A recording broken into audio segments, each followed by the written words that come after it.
खेते गाना हम कहीं आले छीली लागता जवनिया के सुख नहीं मिली। खेते गाना हम कहीं आले छीली लागता जवनिया के सुख नहीं मिली। ए सैया छोड़ के गइला तू तो हमके दिली। ए राजा छोड़ के गइला तू तो हमके दिली। पलंगिया कैसे हिली। ए राजा छोड़ के गइला तू तो हमके दिली।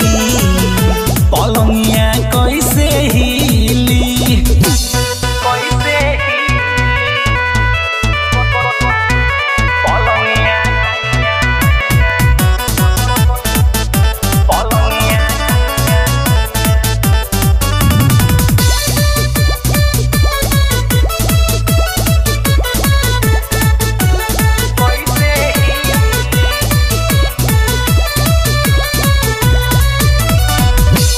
धके जवानी जैसे चिमनी के आग हो कटेला रतिया सैया करत घोड़ा भाग हो। हाँ, धके जवानी जैसे चिमनी के आग हो कटेला रतिया सैया करत घोड़ा भाग हो। तेरा जाऊ कहिया चली सीला वट पे सीली।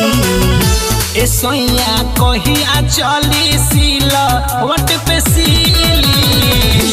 पलंगिया कैसे हिली। ए सैया छोड़ के गइला तू तो हमके दिली। पलंगिया कैसे हिली।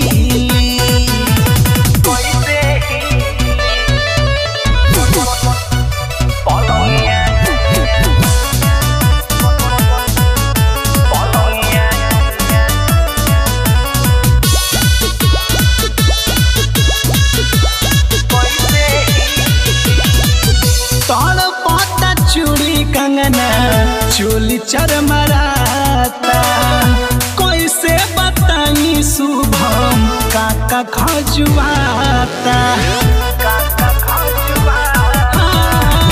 तड़पता चूड़ी कंगना चोली चरमराता कैसे बताई गोविंद कहाँ खजुआता।